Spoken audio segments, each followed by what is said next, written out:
Iniciaremos con la sustentación del anteproyecto Incidencia de las prácticas de escritura digital en el ejercicio ciudadano de un colectivo de comunicación comunitaria de la estudiante Astrid Carrasquilla, asesorada por los profesores Jorge Fernando Zapata y Doris Adriana Ramírez. Actúan como jurados los profesores Rocío Rueda y Wilson Bolívar. Adelante. Bueno, muy buenos días. Por supuesto, muchas gracias por acompañarnos en este espacio tan importante para nosotras que estamos pues, hoy aquí. Mi nombre es Astrid Carrasquilla, yo voy a presentarles pues, mi propuesta de investigación. Me han acompañado pues, como asesores los profesores Doris Adriana Ramírez y Fernando Zapata, y los evaluadores de mi proyecto han sido los profesores Rocío Rueda Ortiz y Wilson Bolívar Buritica, a quienes pues, aprovecho para agradecerles por haber revisado mi proyecto, por las observaciones y las recomendaciones que me hicieron y que además pues, intenté incorporar de la mejor manera para esta presentación. Bueno, para contarles un poco de mi problema de investigación, lo primero que quiero es pues, como darles a conocer por qué me interesó este tema, de dónde viene pues como mi interés en esa temática. Yo soy comunicadora social, periodista egresada de aquí de la universidad, trabajo en la Facultad de Comunicaciones y digamos que mi experiencia ha estado, o mis intereses profesionales han estado muy conectados con ese tema de comunicación para el desarrollo, comunicación para el cambio social. Hace casi 4 años conformamos un grupo de extensión solidaria en la facultad. Está integrado principalmente por estudiantes y egresados y venimos haciendo un trabajo en la parte alta de Manrique, en un barrio que se llama Bello Oriente. Allá trabajamos con unos jóvenes, les voy a compartir como algunas imágenes del trabajo que hacemos allá mientras les cuento un poquito de esta experiencia. Digamos que estar en Barrio U, que es como se llama el grupo con el que trabajamos, me ha posibilitado, digamos, tener pues unas lecturas interesantes de la ciudad. Además, pues valga decir que yo crecí en el barrio Manrique y sin embargo no conocía esta parte del barrio Manrique que está muchísimo más alto de donde yo viví. Y pues siempre surge esa pregunta de, bueno, ¿realmente será posible que esta realidad tan compleja cambie? ¿Será posible que estos jóvenes con los que trabajamos realmente logren como romper esos ciclos de pobreza, de dificultades, de falta de oportunidades? Y pues la respuesta no es única, hay muchas respuestas o muchas posibilidades para eso, pero el tema de la ciudadanía siempre es un asunto que emerge en esos cuestionamientos, y es pensar si realmente ellos ejercen ese papel como ciudadanos, qué tipo de ciudadanos son, qué tipo de ciudadanos necesitaríamos que ellos fueran para que, digamos, pudieran revertir esas situaciones tan complejas. Y también, digamos, desde esa experiencia en Barrio U, he podido conocer el trabajo que hacen algunos colectivos de la ciudad y que justamente logran eso, estando en un contexto muy difícil socialmente, pues se organizan, participan, se movilizan y movilizan a su comunidad para lograr ciertos objetivos. Bueno, finalmente pues llego a una maestría en educación donde tengo la oportunidad digamos, de por lo menos dimensionar lo que implican las tecnologías de la información y la comunicación en términos de lo social, lo que esto está posibilitando también de lo político y especialmente de lo educativo, y pues de ahí, digamos, hago esa conexión con estas posibilidades que estaban ofreciendo las TIC como para lo que está presentando nuestro entorno, y de ahí pues digamos como mi tema, mis inquietudes de investigación. Bien, bueno, lo primero que hay que decir, digamos, para plantear un poco el problema o darles como los elementos que configuran mi problema de investigación, es que pues el tema de la ciudadanía ha sido fundamental en el ámbito de la educación y que pues enfrenta nuevos desafíos de cara como a lo que nos presentan las tecnologías de la información y la comunicación. ¿Por qué nuevos desafíos? Lo primero es el tema del crecimiento y digamos, de la penetración de Internet. Solo en América Latina pasamos de 4 a 39 usuarios por cada 100 habitantes en 11 años. Esto habla de que realmente en nuestra región se utiliza permanentemente este tipo de conexiones, y pues digamos estas formas de conectividad están dando paso como a una reconfiguración de los escenarios naturales donde se ejerce la ciudadanía, como lo plantea Castells. Digamos, la sociedad de la información y el conocimiento está posibilitando otras formas de control social, otras formas de participación. La UNESCO, por ejemplo, habla de la categoría de ciberciudadanías y ciberciudadanos, y con esto se refiere o habla de un ciudadano que ostenta mucho más poder del que nunca tuvo un ciudadano convencional. de todos esos ámbitos donde están sucediendo, digamos, revoluciones por cuenta de las TIC, a la educación se le sigue reconociendo como el escenario más importante, no solamente para enfrentar esos desafíos que presentan las TIC, sino también como el escenario más importante para consolidar la democracia y los procesos democráticos. Ahora, la escuela ha sido, digamos, el espacio por excelencia de la formación ciudadana, pero la formación ciudadana, digamos, se ha transformado también en función de los cambios que ha sufrido la concepción de la misma ciudadanía, como lo plantean Bolívar y Cortina. Entonces, digamos que la escuela, más o menos desde la Ilustración hasta mediados del siglo XX, podía reproducir un tipo de ciudadano, digamos, tenía un contexto más o menos de certeza para reproducir un tipo de ciudadanía de acuerdo a los valores de una nación. Entonces se asociaba la categoría de ciudadanía sobre todo a la pertenencia a una nación, digamos, al tema del Estado, y ya luego en el siglo XX, con todo el tema de los grandes fenómenos pues, de migraciones, con la globalidad, con la interculturalidad o globalización mejor, pues digamos se abren paso a otro tipo de ciudadanías, ya no tan asociadas como al tema del territorio y de lo nacional, como si digamos a la pertenencia a una comunidad con unos valores compartidos, ¿cierto? Y a unas ciudadanías con múltiples identidades. En este sentido, me apoyo aquí en Bolívar, quien plantea que hay un nuevo espacio educativo y un nuevo modo de mediación cultural por cuenta de esta sociedad de la información y el conocimiento, y por lo tanto, pues para la escuela no es posible, digamos, atender todas las necesidades de formación ciudadana de los sujetos, por lo cual es necesario expandir esa formación ciudadana a otros escenarios, como el barrio, como la ciudad, como los amigos y otro tipo de entornos pues, de socialización. En ese sentido, entonces, entendemos que la formación ciudadana no ocurre solamente en la escuela, que no se aprende solamente, digamos, desde unos conceptos formales, sino que sobre todo es a partir de la experiencia, la participación en problemáticas concretas, en la resolución de problemas de una comunidad específica, que uno se forma como ciudadano, es decir, la formación ciudadana sucede también en el ejercicio mismo de la ciudadanía, entendiendo ejercicio de la ciudadanía como la acción política, en la perspectiva de Freire, que digamos es esa acción que tiene aspiraciones emancipatorias, aspiraciones de cambio social. Y esto se complementa con lo que plantea Arendt, y es que la acción solo es política si está acompañada del discurso, es decir, es a través de la palabra que yo implanto mi acción política en ese espacio de lo común, que es finalmente pues lo público. Ahora, digamos, es interesante ver, y aquí pues me parece rico que el profesor haya sido quien haya abierto el evento, porque fue una muy buena antesala para este tema que yo les estoy proponiendo, y es que, digamos, pues es innegable la necesidad de que en un contexto como Colombia y como América Latina se puedan desarrollar unos procesos de empoderamiento político de los ciudadanos justamente para perseguir esos cambios sociales que tanto anhelamos, y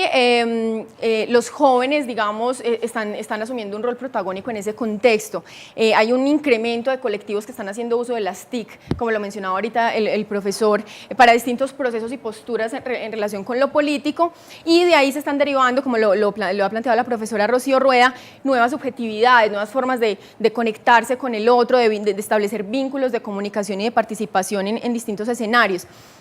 Cristancho, digamos, a partir de una investigación asegura que los jóvenes en el contexto de América Latina tienen un rol protagónico en relación con otros tipos de poblaciones o de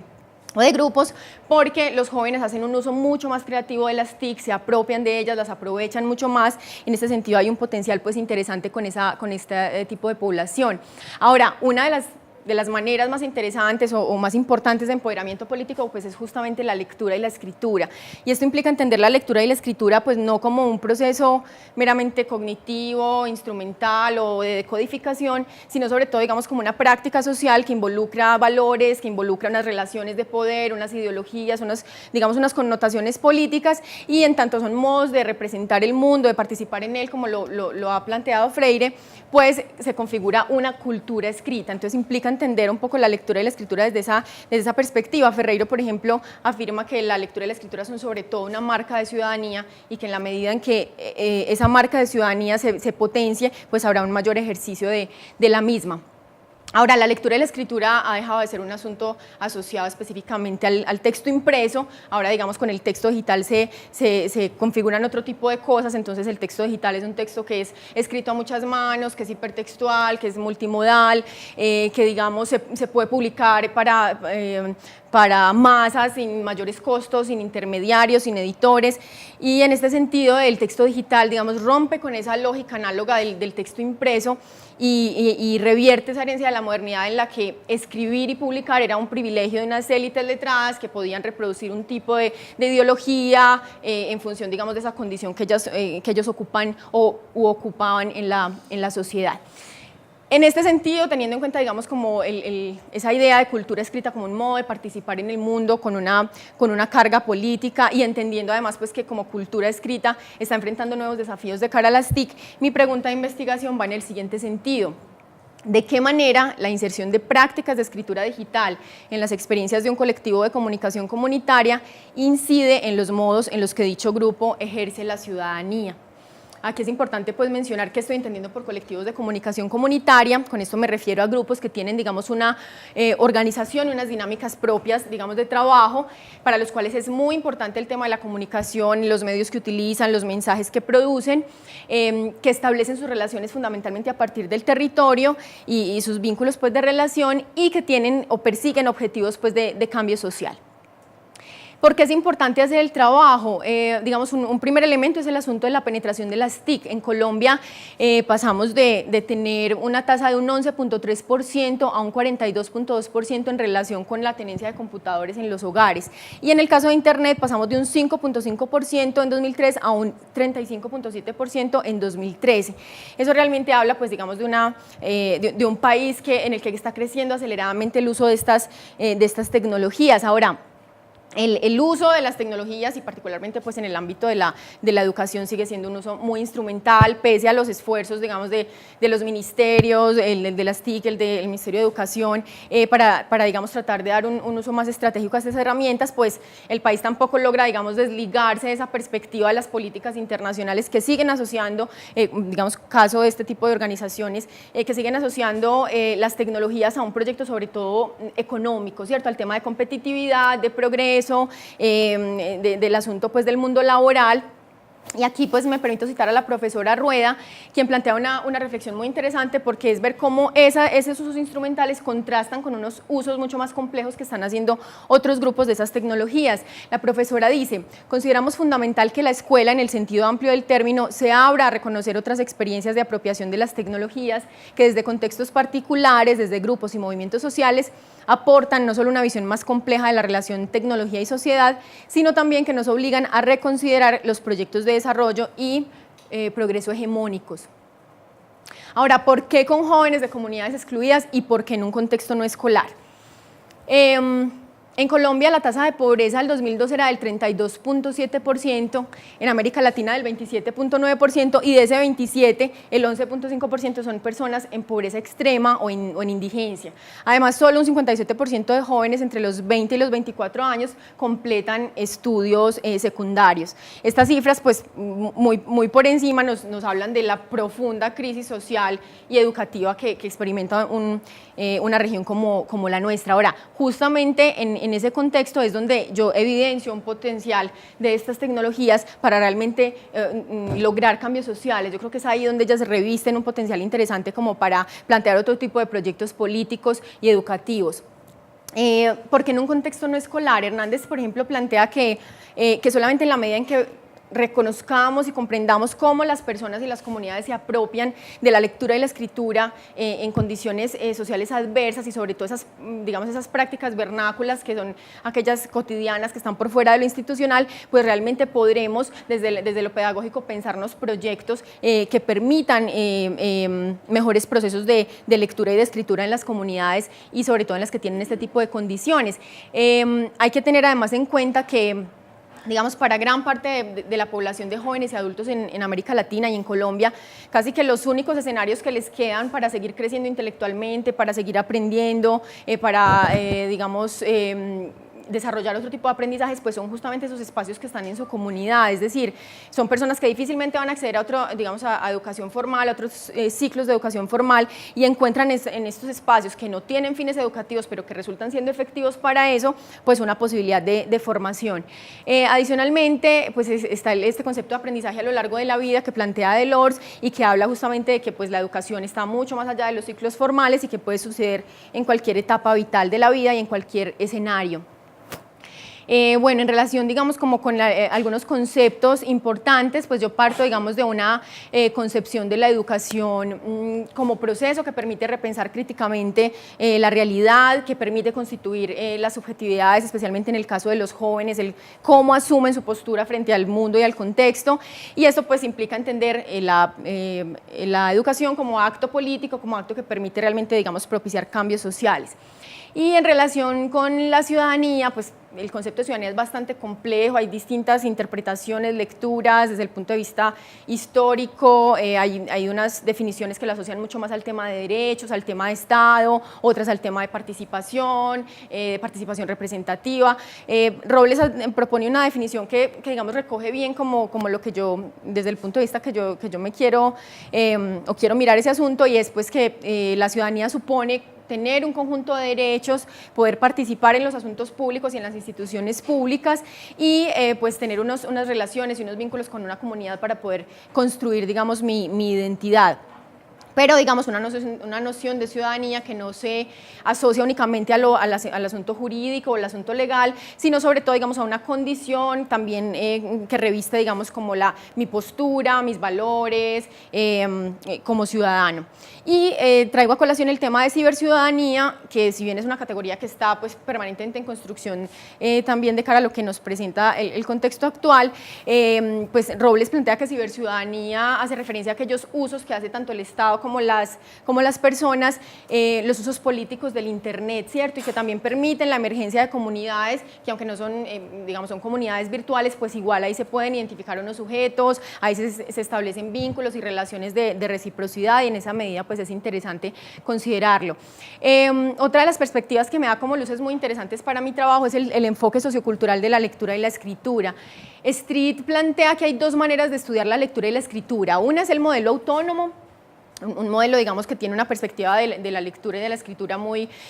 digamos, con consecuencias en lo cognitivo, donde no importa el contexto, donde se asocia específicamente a asuntos, pues, de lo culto, de lo académico, de lo intelectual, y donde se separa, ellos lo mencionan como la gran división, se separa lo oral de lo escrito, es decir, lo oral no tiene un rol importante en el proceso de producción textual.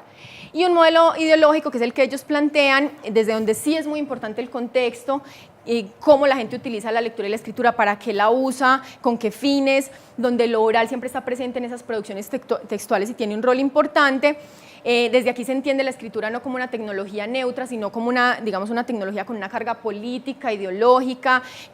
digamos, en la que están presentes relaciones de poder, instituciones que son más dominantes que otras. Y este modelo se inscribe en esta línea de los nuevos estudios de cultura escrita o New Literacy Studies, desde los cuales la mirada es muy sociocultural, se apoyan, digamos, en distintas disciplinas, también desde lo teórico y lo metodológico. A esta corriente, digamos, también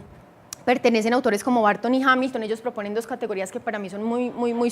sugerentes para, digamos, para el trabajo, y ellos hablan de eventos de cultura escrita y prácticas de cultura escrita. Con eventos se refieren, digamos, a esas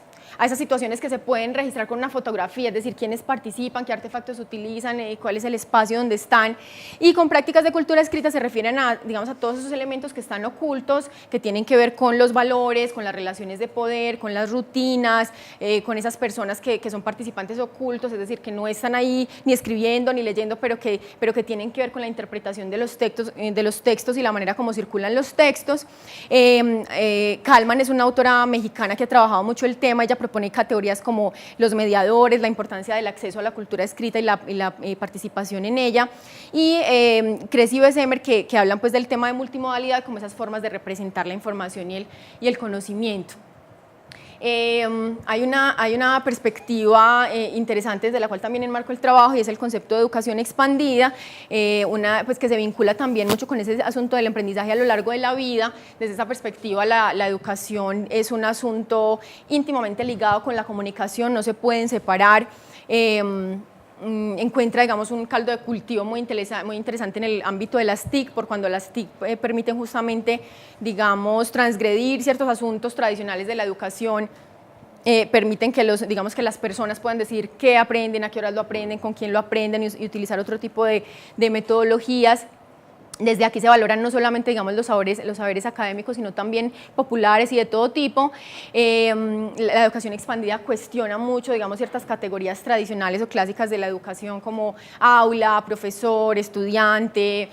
currículo, cuestiona el para qué de la educación y propone permanentemente lo que mencionaba también ahorita el profesor, y es esa importancia de abrir la escuela a otras experiencias, no, digamos, ponerlo en contravía de, sino, digamos, establecer ese tipo de nexos como con el contexto en el cual está inmerso la escuela. Estos son algunos de los autores pues, que trabajan como este asunto. Y la categoría o el concepto de hipertexto, que es, digamos, muy interesante también como para el análisis. La profesora Rocío me recomendó este autor, George Landau, que hace un trabajo muy profundo sobre el tema del hipertexto. Él, digamos, se ocupa de estudiar la escritura como tecnología y cómo esa tecnología tiene unas implicaciones en los asuntos sociales, culturales, cómo tiene posibilidades también desde lo educativo. Entonces él argumenta por qué hay que empezar digamos, a reconfigurar o a repensar asuntos como centro, margen, principio, final, linealidad, y cómo, digamos, el hipertexto da paso a otros modos de entender la lectura y la escritura, donde ya no hay un lector y un escritor, sino que emerge, digamos, otra posibilidad de interactuar como con el texto. Bien, en relación con los antecedentes, pues yo me encontré como dos tipos de investigaciones, un tipo de investigación que se ocupa de ese tema de la cultura escrita y de las prácticas vernáculas con comunidades marginadas. Aquí pues hay algunos autores que trabajaron el tema y pues que fueron las investigaciones que estuve revisando, y otro tipo de investigaciones que se ocupa ya más de esa relación entre ciudadanía, jóvenes y tecnologías. Estas investigaciones están inscritas sobre todo en el ámbito del país, ¿cierto? La de la profesora Rueda, Fonseca y Ramírez es con varias ciudades del país, la de Cubide se desarrolla específicamente con colectivos de la ciudad de Bogotá, y Álvarez trabaja ese asunto aquí en Medellín, las prácticas de lectura y escritura en una escuela de animación juvenil. Digamos que a mí me interesa inscribir específicamente mi investigación en las prácticas de lectura y escritura, y por eso creo que puede ser, digamos, un complemento y un aporte interesante a estas tendencias de investigación. Bueno, en ese sentido, los objetivos de mi investigación son, como objetivo general, explorar de qué manera el uso de tecnologías digitales en las prácticas de escritura de un colectivo de comunicación comunitaria pueden contribuir a la formación y ejercicio de la ciudadanía en contextos de exclusión social. Como objetivos específicos tengo entonces caracterizar las prácticas de escritura en las cuales el colectivo de comunicación comunitaria hace uso de tecnologías digitales para la producción textual, identificar los textos producidos con tecnologías digitales y los sentidos políticos que el colectivo le otorga a dichos materiales, y analizar qué habilidades y conocimientos para el ejercicio de la ciudadanía se desarrollan dentro del colectivo a partir de esas prácticas de escritura digital. ¿Cómo voy a hacer el trabajo? Bueno, yo propongo un diseño cualitativo basado en un estudio de caso con enfoque etnográfico. En lo cualitativo porque pues justamente mi interés no es, digamos, medir o cuantificar, sino poder comprender unas configuraciones de sentido en un contexto específico. El estudio de caso pues, es una estrategia metodológica que permite que no se generalicen, digamos, los resultados, sino justamente estudiar un fenómeno como a profundidad. Y lo etnográfico, en tanto, digamos, me permite, como lo plantea Martos,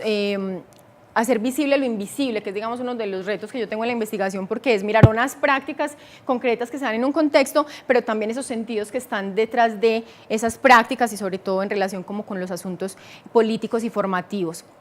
Y también pues porque es un enfoque que permite mirar la interdependencia entre varios fenómenos. Stake habla de que para seleccionar el caso hay que tener en cuenta dos criterios. Uno es que se pueda aprender, o sea, que se pueda maximizar el aprendizaje del caso, y segundo, que haya, pues, digamos, una fácil accesibilidad y receptividad de parte de ese grupo con el que uno va a trabajar. En ese sentido, yo necesitaba un grupo que, pues, con unas características específicas, que fuera un colectivo comunitario, que tuviera unas intenciones políticas en su trabajo, que estuviera integrado mayoritariamente por jóvenes, entendiendo además jóvenes en esa categoría amplia de no tanto por una condición etaria, sino como una postura, digamos, frente a la vida, y pues que pertenecieran como a comunidades con algún nivel de exclusión y que además tuvieran prácticas de escritura digital. Yo elegí Ciudad Comuna, pero no les voy a hablar de Ciudad Comuna, sino que les voy a presentar un videito breve de 3 minutos para que ustedes conozcan un poco lo que hace el colectivo.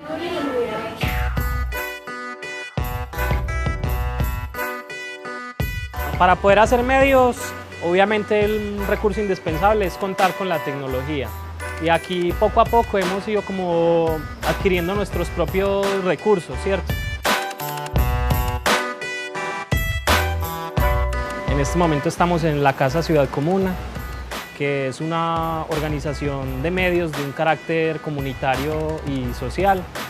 Este proceso es dinamizado por jóvenes del territorio, principalmente de los barrios de la Comuna 8, y también por comunicadores en formación de distintas universidades de la ciudad.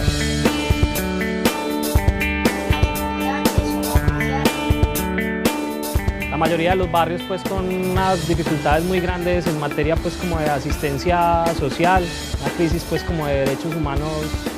fuerte que no ha podido resolver las últimas 3 administraciones. A una comunidad con muchas necesidades pues básicas y resueltas: educación, salud, empleo, vivienda.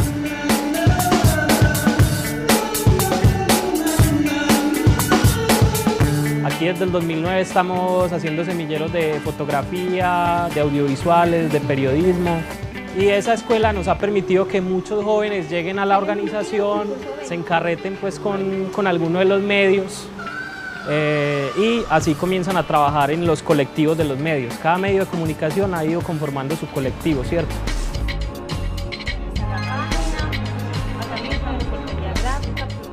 La importancia de que en una ciudad en la que hay unos medios institucionales que de pronto tienen una mirada muy sesgada sobre las realidades de los barrios, tengamos la oportunidad de tener medios que hagan un ejercicio de periodismo más alternativo, más comunitario, que muestre como esa otra cara de la ciudad que de pronto no vemos en los medios institucionales. Entonces, de alguna manera, el Internet es lo que ha permitido mostrar más esa visión de una organización de medios,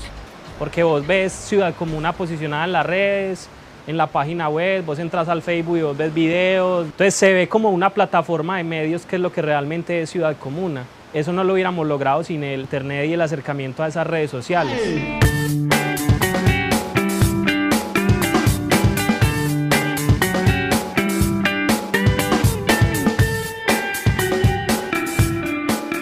Ciudad Comuna es una organización, pero también es un proceso pedagógico. Nosotros acá tenemos escuela propia, todas las reflexiones que surgen de la escuela se publican en la página web. Y por otro lado, nosotros nos hemos distanciado un poquito de la idea de como el periodismo ciudadano de baja calidad, ¿cierto? Y aquí procuramos que los documentales queden bien hechos, que tengan una apuesta narrativa y estética. Aquí procuramos que dentro de las carencias se cuente como con lo básico, con la tecnología básica, pues para que todos los medios se puedan hacer muy bien. Ciudadcomuna.org es una página web que está hecha más bien desde una idea de conservación de la memoria.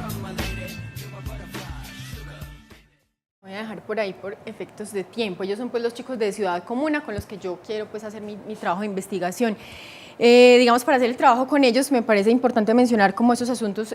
relacionados con lo ético y es, digamos, pues primero el respeto por los pensamientos, las ideas, las opiniones de ese grupo con el que voy a trabajar, que la información va a tener pues fines específicamente académicos, toda la información que resulte del proceso, el principio de reciprocidad en el sentido, digamos, de hacer una devolución parcial y final de la investigación, y además pues es mi intención dejarles un producto de sistematización de acuerdo con algunas conversaciones que ya hemos tenido, explicarles muy bien las implicaciones y el alcance real del proyecto, que realmente conozcan qué es lo que se va a hacer y para qué, y pues el consentimiento de ellos para cada una de las actividades que se vayan a desarrollar. Digamos, para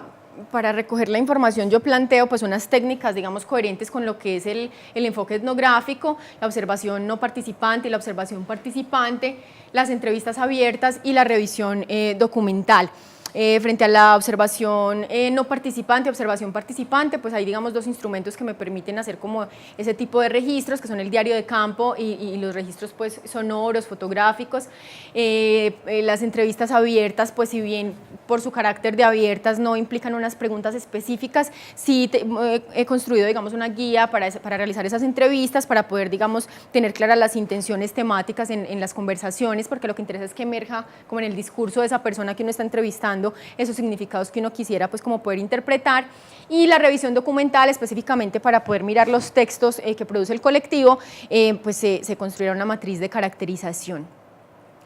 El proceso de investigación entonces implica inicialmente pues una exploración del territorio, donde es muy importante esa observación participante, reconocer el territorio, las dinámicas, la gente que participa, cuáles son digamos como sus rutinas. Luego pues se pasaría a la recolección de los datos, que es ya aplicar esos instrumentos. Eso implica pues un trabajo de inmersión, de estar compartiendo en distintos escenarios con ellos, y pues el análisis, que ya será digamos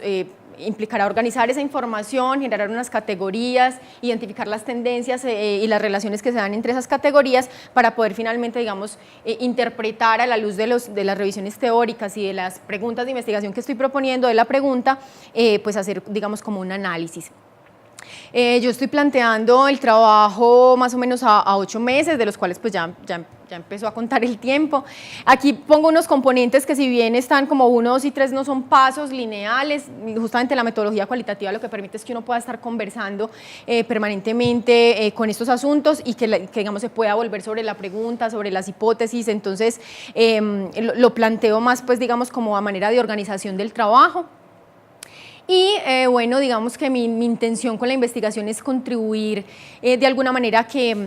es decir, yo pienso que en la medida en que se puedan comprender esas prácticas de lectura y escritura en un contexto como este, que se pueda entender los usos, las potencialidades, los intereses, las motivaciones de esas personas y de lo que, digamos, eso que emerge allí, pues, digamos, tener indicios sobre ciertos contenidos y ciertas metodologías que sirvan para fortalecer espacios de lectura y escritura, sobre todo de cara, pues, como a este asunto de las TIC. Creo que puede ser interesante especialmente para proyectos como los parques biblioteca, proyectos como los mismos que presenta la comunidad a través de presupuesto participativo, proyectos como Medellín Digital. Ahora, si bien estoy planteando un trabajo que está por fuera de la escuela, me interesa también justamente pues poder establecer puentes de comunicación y de conexión entre la escuela y el contexto, mirar cómo también la escuela, con esa población que tiene ahí cautiva, sus estudiantes, sus padres de familia, pues puede establecer algún diálogo de saberes con esa comunidad en la que está inserta, y en ese sentido pues también es mi intención mirar ese asunto. Bueno, eso es básicamente pues como la propuesta de investigación. Muchas gracias por la atención. Aquí al final pues están las referencias bibliográficas de la presentación, y pues se abre el espacio para las preguntas de mis jurados.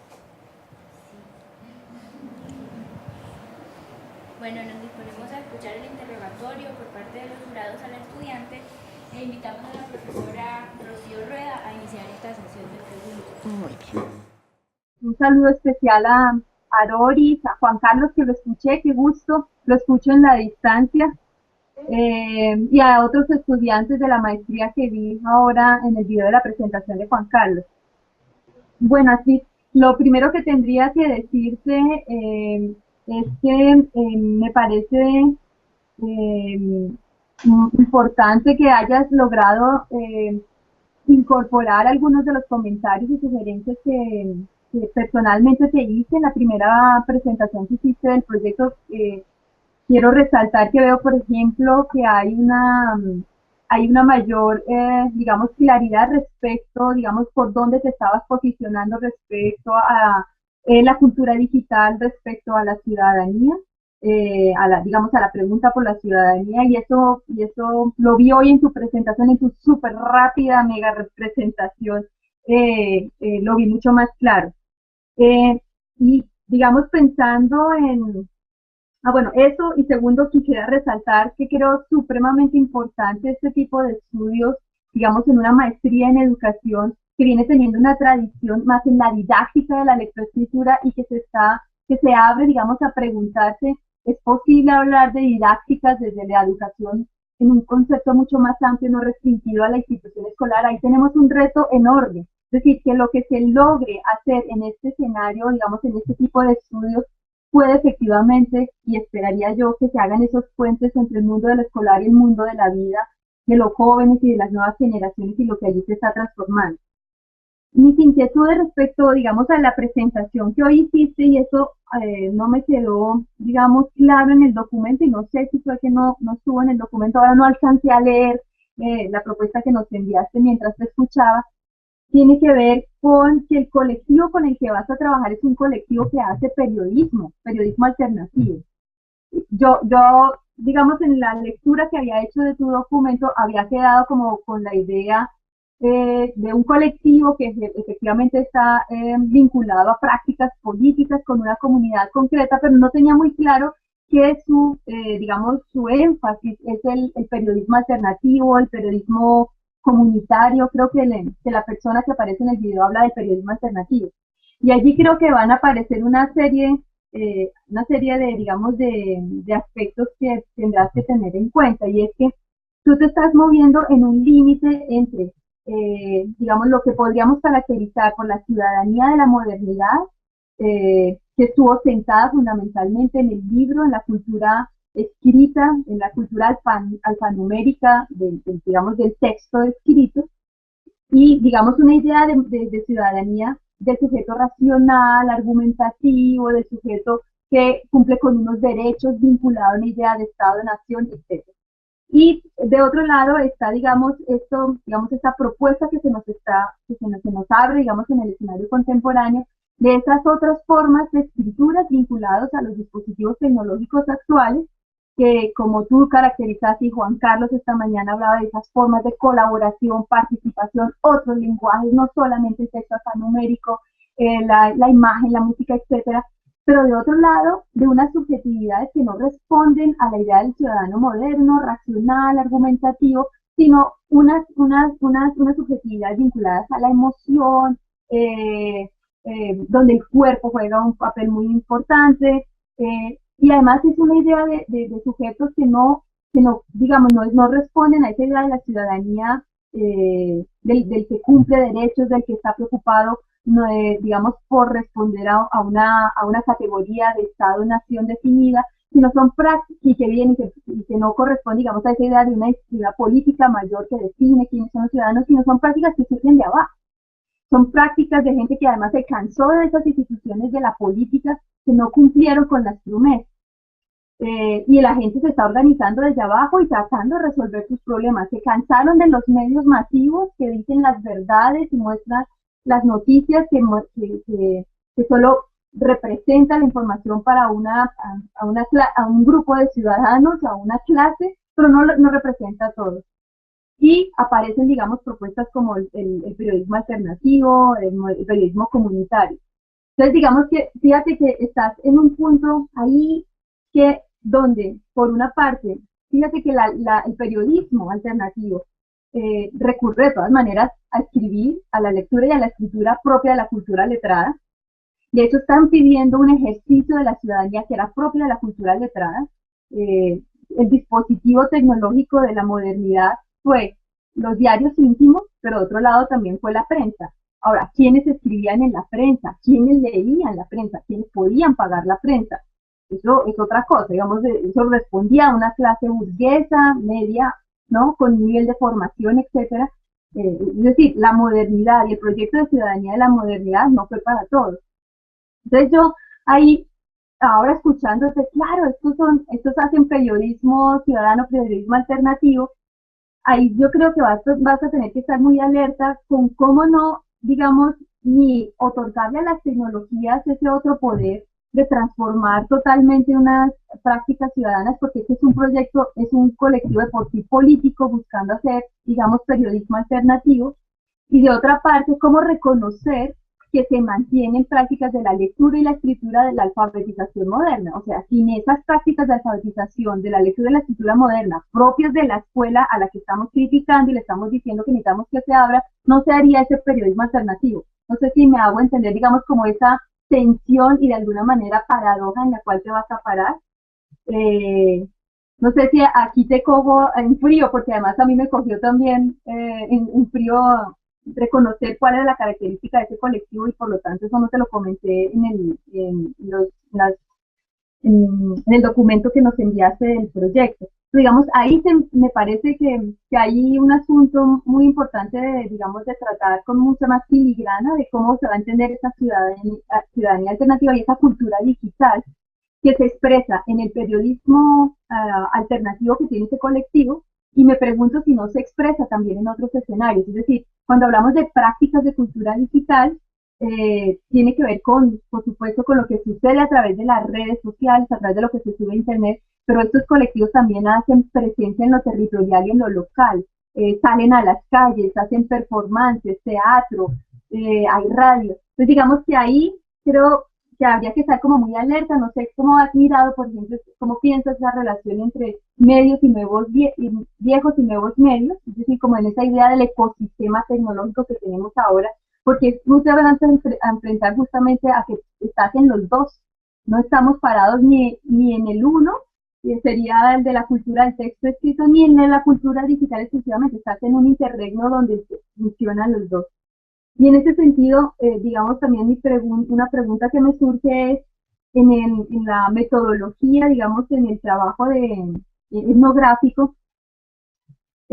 no sé si, digamos, sería importante allí considerar no solamente lo que se produce dentro de este centro, donde, digamos, se crean los videos, creo que hacen allí material audiovisual y producen el periódico local,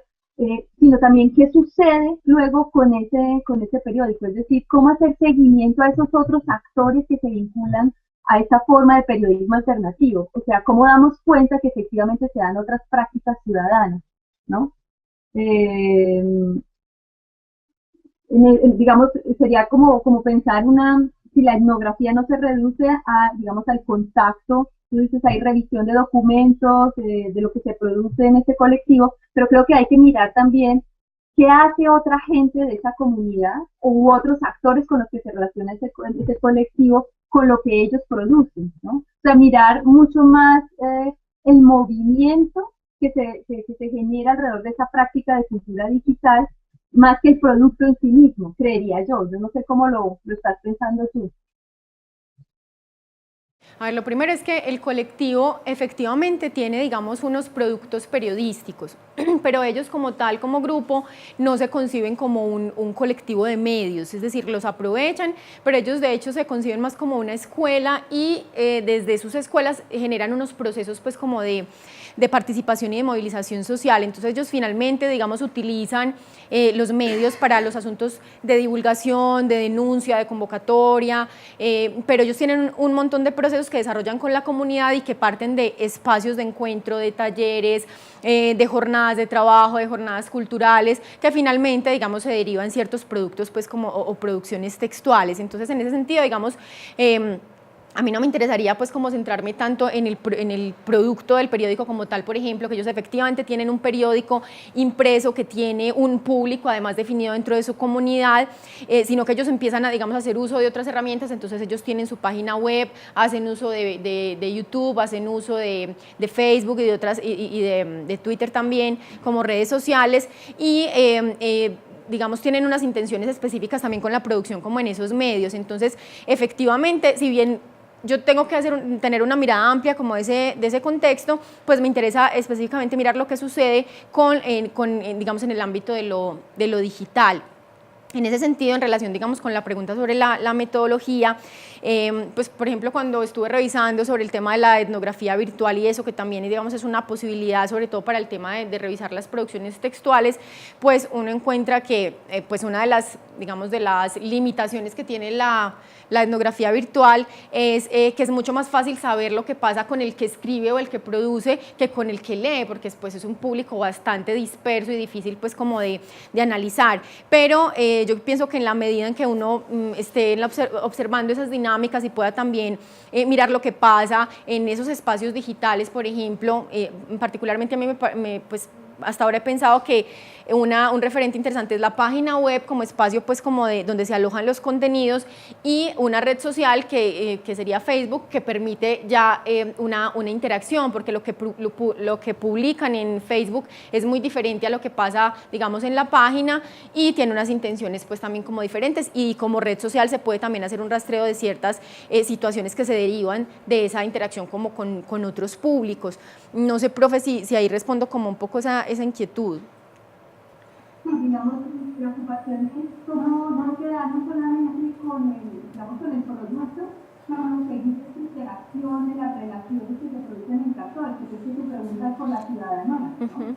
Sí. Digamos, creo que tendría que tener esa doble, digamos, estar como muy atenta dónde se produce la acción política. Exacto. Sí, sí, profe, yo estoy de acuerdo. De hecho, pues yo creo que solo hay uno de los objetivos que le apunta, digamos, a observar el producto como tal, pero los otros dos objetivos apuntan justamente, digamos, a la observación como de las relaciones, del contexto, de lo que pasa en términos de la circulación de esos textos y de los momentos en los que se producen. Entonces, efectivamente, creo que además pues es como uno de los retos que tengo en el trabajo. Muy bien, muchas gracias. Gracias, profe, a usted. Si hay tiempo, hacemos segunda ronda. Sí, claro. Agradecemos a la profesora Rocío Rueda por su intervención. Ahora le damos la palabra al profesor Wilson Bolívar para que realice sus preguntas a la estudiante. Bueno, me parece, yo había, al leerle el texto, afortunadamente, pues también había tenido otras conversaciones previas con Astrid sobre este trabajo. Me ha parecido, me ha encantado, siempre me ha gustado mucho. Me parece que ha sido una tradición de este grupo siempre trabajar muy en los contextos escolares y esto rompe un poco una tradición que llevamos desde hace muchísimos años, lo cual no es malo, de hecho es muy positivo que incursionemos pues como en otros escenarios y en otros espacios que enriquecen y estoy completamente de acuerdo con la profesora Rocío en el sentido que es fundamental. Estos medios lo que han creado es unas lógicas distintas en la formación y en general en la educación, porque nos han planteado otros escenarios distintos a las aulas de clase. Entonces, me parece que es una gran apuesta, una apuesta muy interesante. Los referentes teóricos que utiliza, pues me parece que son totalmente apropiados, de vanguardia y sobre todo que plantean pues uno de los pedagogos que para las necesidades que tenemos ahora, como es Freire, plantear la idea de la emancipación, la idea de cómo estos medios se pueden constituir en elementos que pueden propiciar escenarios de libertad, pues es una cosa supremamente enriquecedora. Yo creo que en cierta forma la profesora Rocío pues ha avanzado en algo y lo que sí me preocupa un poco, porque no quisiera repetir, porque curiosamente muchas de las observaciones que hizo ella, yo las tengo acá, y concretamente mi preocupación un poco fue también cuando vi el colectivo con el que estás trabajando. Porque a mí me quedó un poco la idea de que era personas con las que ibas a iniciar un proceso de intervención y que ibas a caracterizar esa intervención. De hecho, aquí estaba tratando de mirar nuevamente en mi celular los objetivos, porque concretamente también, si bien, vuelvo y te repito, lo que es en la pregunta de investigación, los referentes conceptuales o el marco teórico, lo metodológico me parece que es muy interesante, hay que cuidarse también porque alguien te podría eventualmente decir, bueno, ¿dónde está la acción educativa si ya están formados políticamente? ¿Cierto? No tendría sentido que eventualmente uno plantee unos escenarios de formación donde hay personas, y que lo planteaba ya la profesora Rocío, ya tienen una estructuración política muy fuerte. Y que realmente, de todas maneras, nosotros en eso creo que sí ha sido una apuesta que no se debe perder, es plantear siempre sobre eso de la didáctica, es cómo estas herramientas siguen teniendo una importancia fundamental en esa construcción de lo político. Y tendremos que plantearnos obviamente esas preguntas, el por qué, el para qué, con quién, cuáles son esos recursos que necesariamente tenemos que trabajar si queremos llegar a unos escenarios en los cuales estemos formando para la acción. Me parece totalmente pertinente la idea de que definamos la ciudadanía como acción. Creo que ya no podemos seguir hablando de conceptos de ciudadanía desde las prácticas de lo formal o desde la racionalidad jurídica. un error que seguimos cometiendo muchísimo en las aulas escolares, en los sistemas incluso de educación superior como la Universidad de Antioquia y muchas otras universidades, y plantear esos escenarios, yo no sé si informales, en donde se desarrolla, que es donde realmente se forma el ciudadano. Eso lo planteaba Antanas Mockus hace más o menos unos 15, 20 días en la universidad, en esa charla tan interesante que dio y que planteaba es precisamente en eso de la acción. Pero entonces yo sí quisiera que ¿cómo te has planteado, por ejemplo, ese escenario en el cual se desarrolla en una serie de actividades? O sea, ¿qué es lo que nos permitiría eventualmente plantear que esto que se desarrolla con unos jóvenes que ya están políticamente formados, lo podamos realizar con jóvenes de la Comuna 8, la Comuna 13 o cualquier sector de una de nuestras ciudades que eventualmente diga, sí, vea, esta propuesta, que si bien, vuelvo y repito, también no pueden ser, no hablemos de replicarlas, pero que sí podamos plantear que pueden desarrollarse en otros escenarios, eventualmente contribuye a la formación para la ciudadanía. Esa es como de pronto un poco mi pregunta, y plantearse cómo podría ser esa, porque es que en lo educativo hay una intencionalidad. ¿Cuál es esa intencionalidad que subyace a todas estas actividades que de pronto estarías planteando al interior de este ejercicio?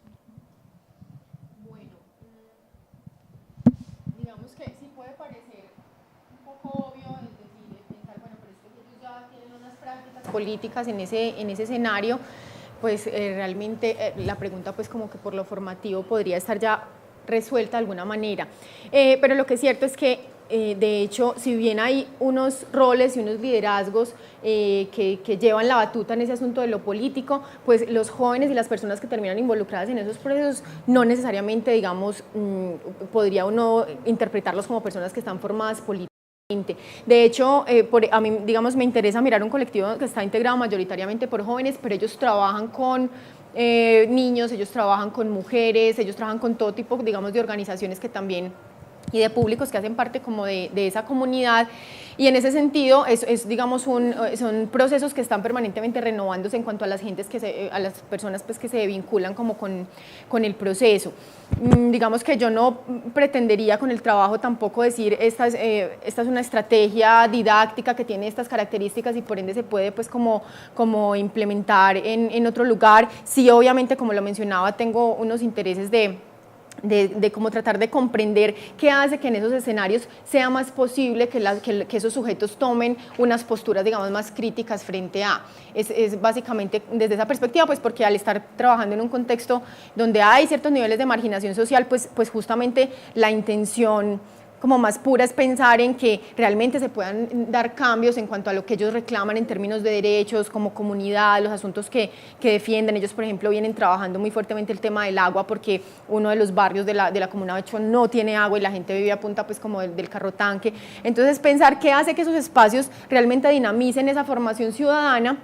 y cómo eso se puede, digamos, aprovechar en otros escenarios. Pero yo pienso que las respuestas estarían muy en cómo funcionan, en cómo interactúan, en cómo se establecen esas relaciones justamente de poder, porque si bien son colectivos comunitarios donde se parte, digamos, de un principio de participación y en fin, pues también hay unas relaciones de poder y creo que haciendo esa lectura pues es posible, digamos, comprender un concepto de ciudadanía, una idea de ciudadanía a partir de lo que ahí se desarrolla y pues tener, digamos, pistas frente a lo que de ahí se puede rescatar para otros ámbitos formativos y también pues para la misma escuela. No sé, profe, si respondo a su pregunta.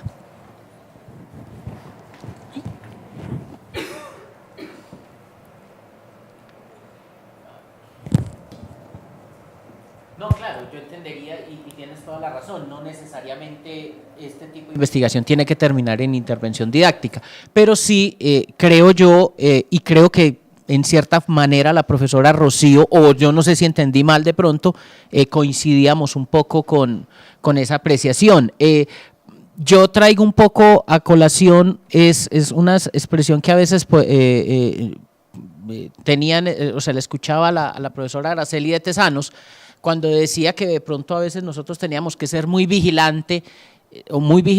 en esto de la educación y plantearnos también que esto resuelva un problema específico en nuestro campo, ¿cierto? Porque a veces podemos terminar haciendo un ejercicio muy de metafísica, muy de reflexión, que que nos permite, por ejemplo, esas que son totalmente válidas y muy interesantes, pero que pueden resolverse, por ejemplo, desde el campo de la teoría política, el campo de la filosofía política, el campo de del pensamiento social, pero que también no se pierda el rumbo desde el cual estás matriculada, que es una maestría en educación, ¿cierto? Vuelvo y repito, en ningún momento este comentario que hago demerita porque este trabajo es encantador, hago la aclaración, sino que hay que estar muy vigilantes frente a eso que también te decía la profesora Rocío, ¿cierto? Sí, de hecho, creo que esa es una observación que mis asesores me han hecho a lo largo, digamos, del proceso permanentemente, ¿cierto? Por eso mismo, porque la perspectiva puede ser desde otras instancias y disciplinas también. Yo creo que ahí, digamos, hay un elemento clave y es el asunto de la lectura y la escritura, ¿cierto? Como la posibilidad, y es aquello que ancla mi proyecto en el ámbito de lo educativo, pues en gran parte el tema de la ciudadanía, pero la ciudadanía a través de las prácticas de lectura y escritura, en el contexto de las TIC, porque digamos, yo me puedo encontrar que en el colectivo el trabajo que se hace en redes o quienes publican en las redes son uno o dos personajes dentro del colectivo, estrictamente, ¿cierto? Y eso qué implicaciones tiene, digamos, en términos de las posibilidades de participación de otros sujetos de la comunidad en esa producción de lectura y escritura, o si realmente eso también posibilita que otras personas se apropien de prácticas de lectura y escritura y que utilicen esos medios y les permite, digamos, entrenarse en esa posibilidad. Entonces yo creo que ahí también una buena manera de no perder, digamos, esa perspectiva es la preocupación por el asunto de la lectura y la escritura y cómo lograr que la lectura y la escritura en el contexto de lo digital pues sea una práctica que pueda ser apropiada por distintos públicos pues, y por distintas comunidades.